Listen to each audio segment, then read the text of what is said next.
I knew something was off the second I saw the HR director outside my office, tapping nervously at her Fitbit like it was counting down a bomb. "Christine, can you come with me for a quick chat?" she said, not meeting my eyes.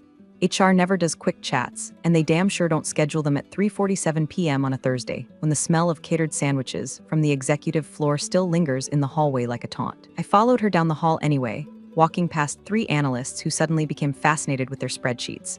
One even unplugged his mouse and plugged it back in, twice, just to avoid looking at me. The conference room had that air-conditioned stillness of corporate execution. There was a folder already on the table. Not a manila one, no. This was navy blue with a silver-embossed Delancey Metrics logo. Kind they only pull out when someone's being crowned or beheaded. Sitting at the head of the table like some Game of Thrones reject was Damon Nichols, brand new VP of Strategy, fresh off a poach from Norfield Analytics. The kind of man who wore loafers with no socks and thought empathy was a spreadsheet column. I'd seen his type before. Fast talkers, idea stealers, fizz and fizzle boys. He didn't even say hello, just pushed the folder toward me and grinned. "Christine," he said, "we're restructuring a few things. As of this afternoon, you'll be moving into a new role, Compliance Advisory Liaison. It's a better fit for your skill set." I didn't say anything. I just looked at him, then at the HR rep, who had now busied herself arranging pens like she was staging a crime scene. "It's not a debate," Damon added, his smile twitching upward like he was enjoying himself too much. "Just sign it." I took the pen. My hand didn't shake. My voice didn't crack. I signed it slowly, carefully, like I was autographing the last chapter of a book only I knew the ending to. He leaned back in his chair like he'd just dunked on someone. "Great, HR will get you settled in the new space." I stood up, straightened my blouse, and before walking out, I locked eyes with him and said, "You might want to read what you sign next time. Not everything's optional." He blinked, just once, confused. But I didn't give him the satisfaction of seeing the rest. I walked out. Back in the main office, you could feel the hush settle like dust on old cubicles. People turned away. One guy coughed, then immediately picked up his phone like he was being paged by God. Karen from payroll pretended to dig something out of the printer tray, even though it was clearly empty. 16 years I'd given this company. I knew where every wire was buried. Actually did what versus who just talked loud in meetings, and which vendors you could bribe with a steak dinner instead of a full PO. I built the logistics systems they still bragged about at industry events. I wrote the risk protocol Damon used as his presentation deck last quarter. Hell, I trained half the directors still pretending I don't exist. And now, I was being shuffled into a role so vague, it might as well have been called Please Quit Quietly. My new office was a windowless cube outside the copy room. The previous occupant had left a dried-out cactus, a broken chair, and a post-it that just said RIP. I sat down, exhaled once. Then I opened my inbox and started sorting. Not just emails, but history. I pulled up old project threads, approvals, contract files, archived folders HR forgot I had access to when they revoked my permissions. I knew what I was looking for. It was just a matter of time. They thought they could erase me with a folder and a smug smile. They forgot who built the damn foundation they're standing on. I packed my desk in 3 boxes. One for personal stuff, photos, my ceramic mug that said "Ask me about your audit risk," a pen holder shaped like a fire hydrant, which always got a laugh in compliance meetings. The second was for my reference books, binders of SOPs, post-it tab to hell. Notes from 16 years of battles, won in budget meetings and fire drills, dodged during client meltdowns. The third box? That one was for the quiet kind of rage. Files I wasn't supposed to keep. Screenshots I wasn't supposed to take. Memos I'd sent that had been ignored until someone else repackaged them as Damon's vision. I rolled my chair back one final time and looked out over the office floor. Same carpet I'd seen every day since 2008. Same plants that were probably plastic. Same damn microwave that gave up halfway through defrosting anything thicker than a lean cuisine. But the energy was different now. It always is after someone gets the knife. A few people offered tight-lipped sorry, Christine looks without saying a word. Others vanished behind coffee cups or suddenly important Slack messages. Silence isn't just absence of noise, it's a corporate language. And today, it was saying we saw what they did to you. And we're not getting next. They didn't even give me a card.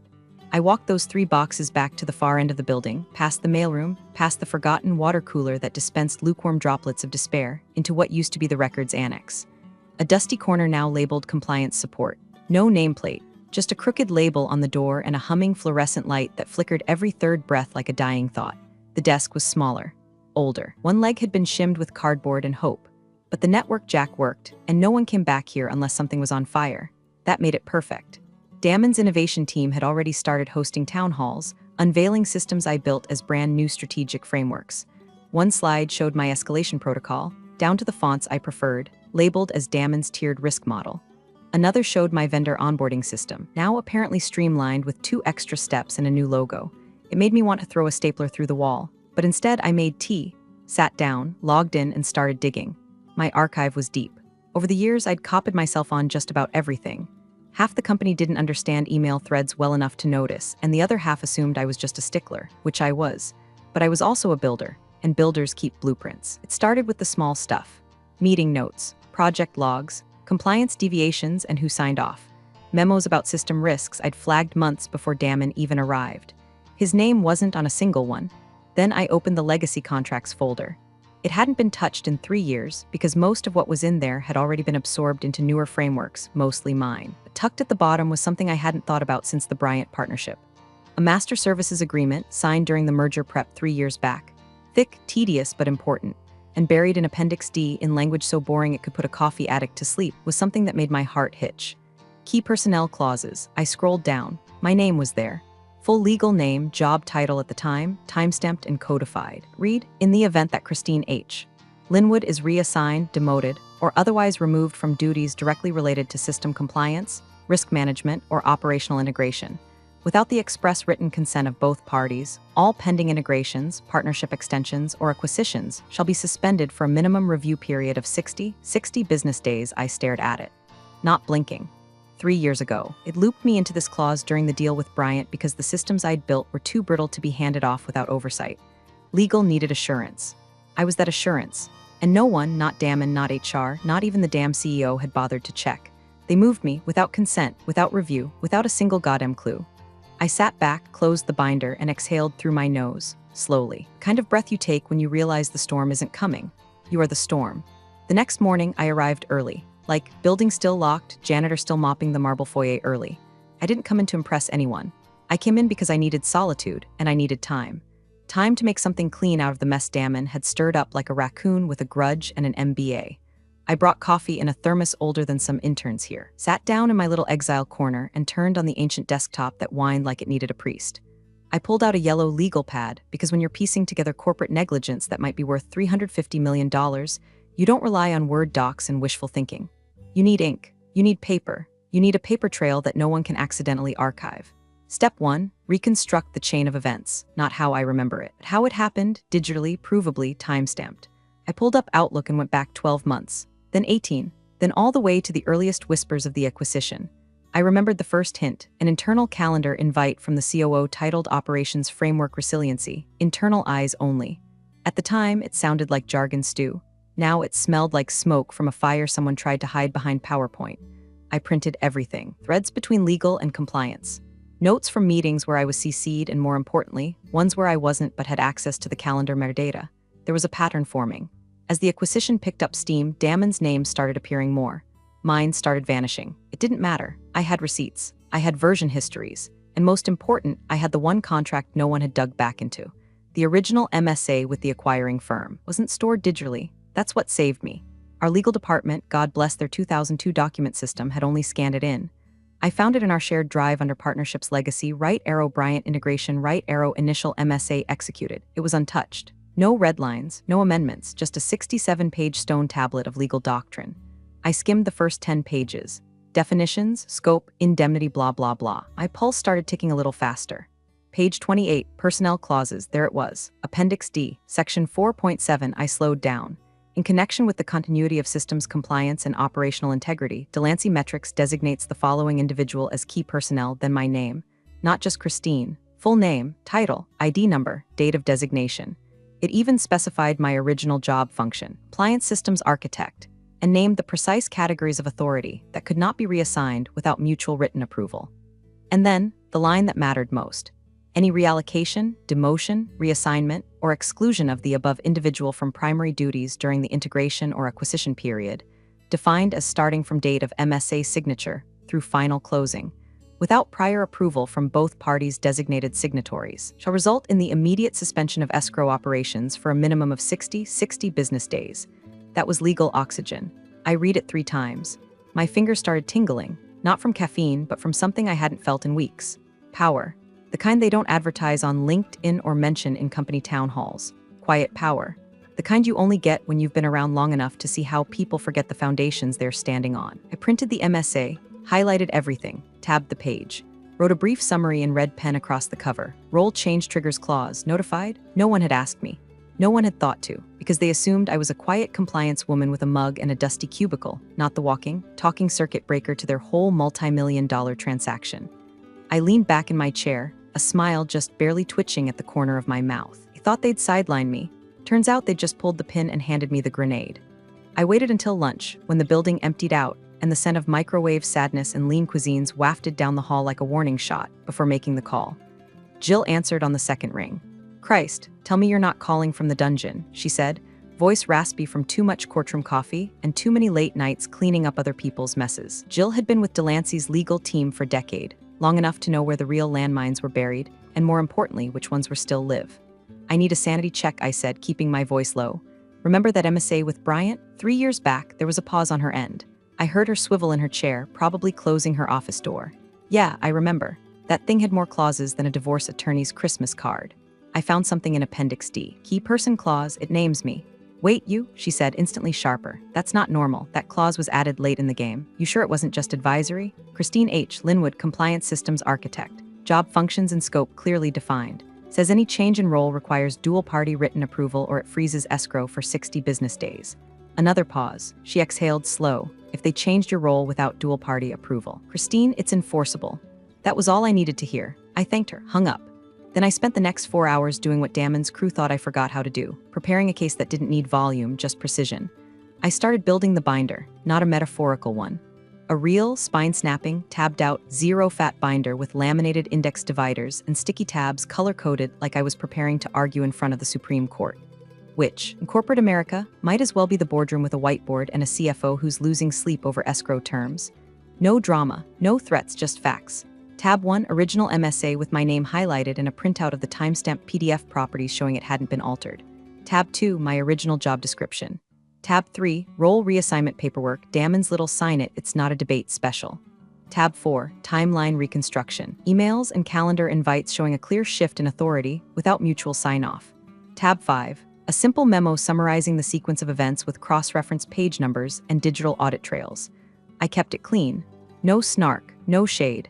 Just the cold kind of clarity that gets lawyers blinking faster and executives calling urgent meetings with no agenda line. That night, Damon held court in the main conference room during one of his god-awful innovation town halls, complete with a ring light and printed handouts. I sat in the back, binder closed on my lap, listening as he smirked his way through slides titled New Era of Compliance Accountability. He was saying things like, "We finally have oversight in place," and legacy systems were, well, a bit dusty, let's be honest, while 3 rows ahead of me. Junior analyst nodded so hard her ponytail bobbed like a metronome. The projector flashed a diagram I'd built 5 years ago.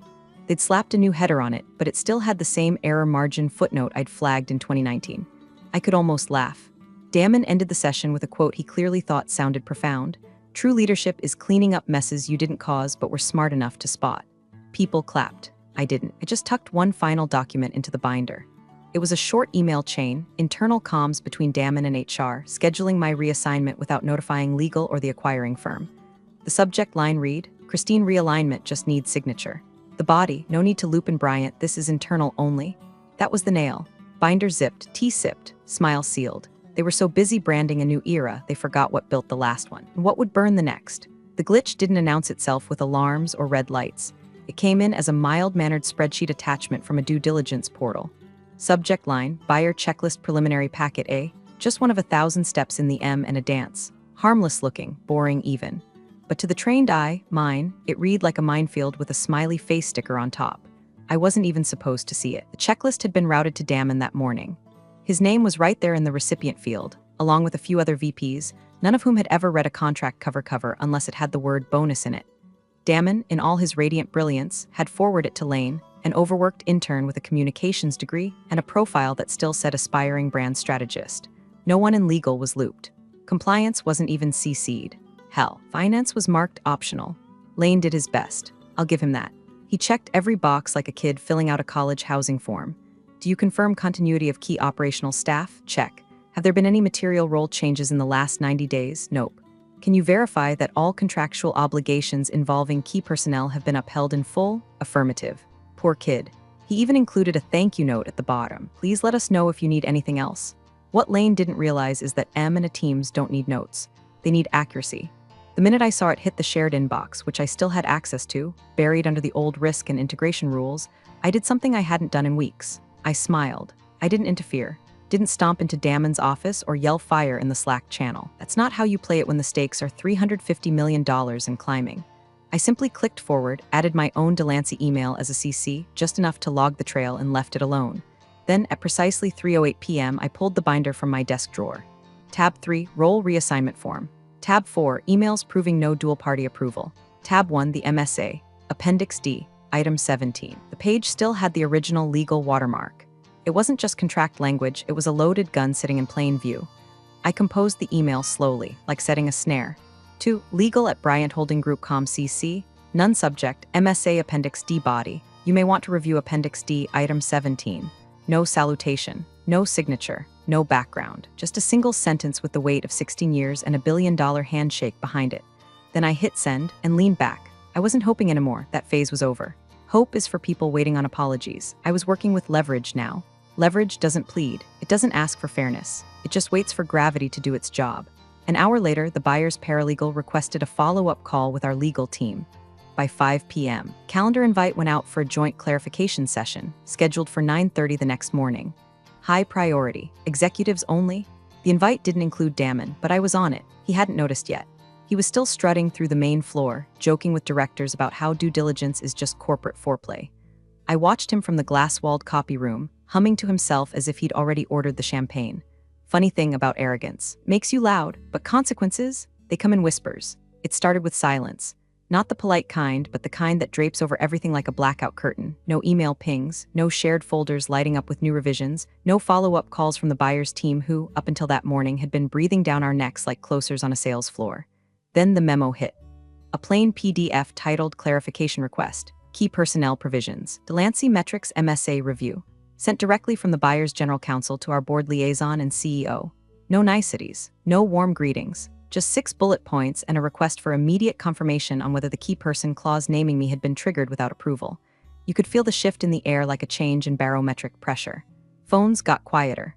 Doors that normally stayed open now clicked shut. People walked faster. Faces buried in Slack messages they suddenly didn't want visible over their shoulders. Damon, for the first time since arriving, stopped strutting. He stormed out of his office mid-morning, jaw tight, hair slightly undone, still trying to act composed, but every step gave him away. He started showing up in doorways asking who's been talking to legal, and why is compliance suddenly in the loop again? He even poked his head into the risk team bullpen and said with a weak chuckle, "Somebody must have hit reply all too hard, huh?" Nobody laughed. Nobody answered. And then came the cherry on top. I wasn't invited to the strategy meeting. Not that they said that out loud. I just never got the calendar invite. It was a quick sync with the executive team on narrative continuity and buyer positioning. I found out because someone accidentally printed the agenda to the wrong hallway printer, mine. They were trying to box me out again, which was adorable. While they rehearsed damage control, I used the free time the way I always do, constructively. I opened a blank doc and started writing out a timeline, not just dates and actions. No, this wasn't a diary. This was an evidentiary blueprint. I listed every step Damon had taken, from the day he signed my reassignment form to the moment that intern fired off a faulty checklist. Every email, every calendar invite, every conversation I could reference. When I couldn't prove something directly, I connected it to something I could. Every time my name disappeared from a compliance thread, I marked it. Every time one of my systems was rebranded under Damon's efficiency initiatives, I cross-referenced it with a timestamp and source code version number. Then I printed the whole thing, 12 pages, clean, indexed, no flair. Just the quiet kind of weapon that hits hardest when delivered without warning. Around 2 p.m. my cell buzzed, not the desk phone, not a Slack ping, my cell. That number only a few internal people had, mostly legal. The contact name flashed. Jill. I picked up. Hey, her voice was taut like a violin string about to snap. Quick one, Christine. We received your summary. The GC has eyes on it now. Is everything in here accurate? I didn't hesitate. Every page has a receipt. Another pause, longer this time. Christine, she said, her voice lower. This might go nuclear. I looked out the tiny window in the copy room across from my desk, the only sunlight I'd seen in weeks. Outside, the sky was turning the same overcast gray that always creeps in before a spring thunderstorm. Then someone should have checked the weather report, I said. They're the ones who took off the roof. She chuckled once, humorless. I'll be in touch. I hung up. Across the office, Damon emerged from the conference room, red-faced, his suit jacket slung over one shoulder like it had betrayed him. He glanced around, saw me at my desk, and paused just long enough to register that I was still here. Still calm, still sipping that same mug that read compliance isn't optional. He didn't say anything, and I didn't look away. He finally understood this wasn't a conversation, it was a countdown.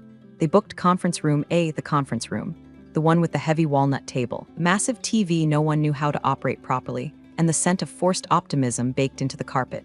Emergency meetings were rare. Emergency meetings with the board were rarer. Emergency meetings with the board and the buyer's legal team? That was DEFCON 1, forget your buzzwords and start praying rare. It was just after 7:00 a.m. when the invites went out. Meeting start time, 8 o'clock sharp. Subject line, escrow integrity review. Joint counsel presence confirmed. That phrase alone probably shaved 5 years off the CEO's life. When I arrived at 7:55, the hallway was already thick with the sound of low murmurs and cufflinks being adjusted. Our board members filed in looking like they hadn't slept. One of them, Monica Cho, who usually rolled in with cold brew and a Chanel tote, had a legal pad, no makeup, eyes like a woman who'd Googled contractual landmine at 2 a.m. and found her own name in the crater. The buyer's team was already seated, polished, unbothered. Their GC, Franklin Miles, had a tablet, a fountain pen, and the expression of a man who'd walked into a casino knowing which dealer was marking the cards. I sat in the back corner of the room, no nameplate, no formal seat at the table, just a chair by the credenza near the auxiliary speakerphone. Like a prop, I didn't care. I wasn't there for performance. The CEO, Harold, stood at the front, voice already tight with rehearsed professionalism. Thank you all for coming on such short notice. There's been some concern from Bryant's legal team about personnel transitions, particularly in compliance, and we're here to address those questions thoroughly. Damon strutted in last, late by 3 minutes, holding a double espresso and not even trying to hide his annoyance. Took the seat directly to Harold's right, adjusted his cuff, and smiled at the buyer's team like they were just early for another one of his vision workshops. He started talking before anyone could stop him. I'll lead on this, he said, already opening his laptop. This is largely a misunderstanding about internal role flexibility during the acquisition process. We've had great success aligning legacy systems under my division, and Franklin Miles held up a hand. Calm. Deadly, Mr. Nichols, he said. We'll get to your input shortly. First, we'd like to establish some facts. Damon blinked, slightly off balance, but nodded. Franklin turned to his tablet. According to our records, the Master Services Agreement signed 3 years ago during the Bryant-Delancey Strategic Partnership contains a key personnel clause. Appendix D, Item 17. The room didn't breathe. He continued. That clause explicitly names Christine H. Linwood, former compliance systems architect, as a designated key person whose role may not be reassigned, altered, or removed without the written approval of both parties. He looked up. Was Miss Linwood's role changed within the last 60 business days? No one answered, so he asked again. Was Miss Linwood reassigned to a non-compliance advisory role without Bryant's written approval? Harold turned to Damon, almost imperceptibly. Damon cleared his throat. Yes. We didn't realize. Franklin raised a single eyebrow. Who signed the role reassignment? Damon looked genuinely confused now, like someone just flipped to the last page of a mystery novel he thought he'd written. I did. With HR. Thank you, Franklin said, turning back to the board. Then by the language in the MSA, that action constituted a breach of the key personnel clause, and per the terms in Section 4.7, escrow operations are now suspended pending legal review. Miles tapped his tablet, effective immediately. Silence, like gunshot silence. You could see Harold's pupils dilate. Monica Cho dropped her pen. The CFO leaned forward with both hands flat on the table, staring at nothing. Damon opened his mouth, then closed it again. For once, no slide deck could save him. One of the Bryant directors, who hadn't spoken all morning, leaned back and muttered, unreal. Miles wasn't done. We're willing to continue the acquisition process, but with renegotiated terms and a compliance revalidation, which, by necessity, will delay closing by no less than 60 days. Then he turned to me. Miss Linwood, he said, smooth as glass. Would you be willing to confirm for the record that you were reassigned on or about 3 weeks ago without communication from our team? I nodded. Correct. I have the email trail if needed. Harold exhaled like he'd been holding his lungs hostage. Miles just smiled. I thought so. Damon looked like he was trying to find the floor, but there was no trapdoor, just a table full of executives realizing they'd bet everything on the wrong man, and left the woman holding the foundation out in the cold. The binder made a sound when it hit the table, not loud, not dramatic, just that dull, heavy thud of something real interrupting the make-believe performance happening in the boardroom. Franklin Miles, still calm, still composed, opened it like a priest opening scripture, no flair, no apology. Appendix D, he said, adjusting his glasses. Item 17. He didn't raise his voice. He didn't have to. It was the kind of quiet that made everyone lean forward without realizing it.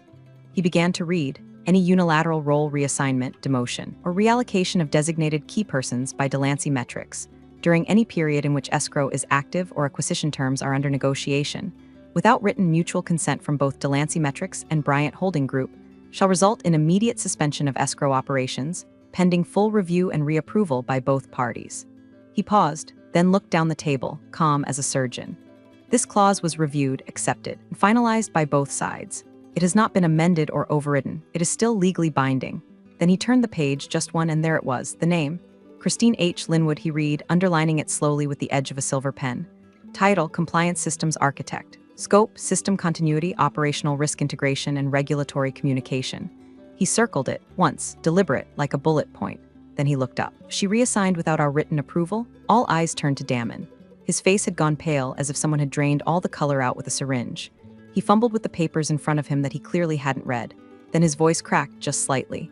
We didn't know she was in the clause. You could have heard a pin drop. Franklin didn't blink, but you signed the reassignment form. Yes, Damon admitted, quieter now. But I didn't realize you didn't check. Franklin said, and the word landed like a gavel. You assumed. Now he slid the binder across the table, placing it gently in front of Delancey's CEO, Harold, whose mouth had thinned into a hard, colorless line. Then the deal is frozen, Franklin said, effective immediately. Harold didn't move. Neither did the CFO. Neither did Monica, who just stared at the document like it was written in ancient runes. No one shouted. No one slammed the table. There was no dramatic walkout. It was worse than that. There was silence, the kind of silence that means something broke and everyone heard it. Across the room, one of the buyer's analysts quietly shut her laptop.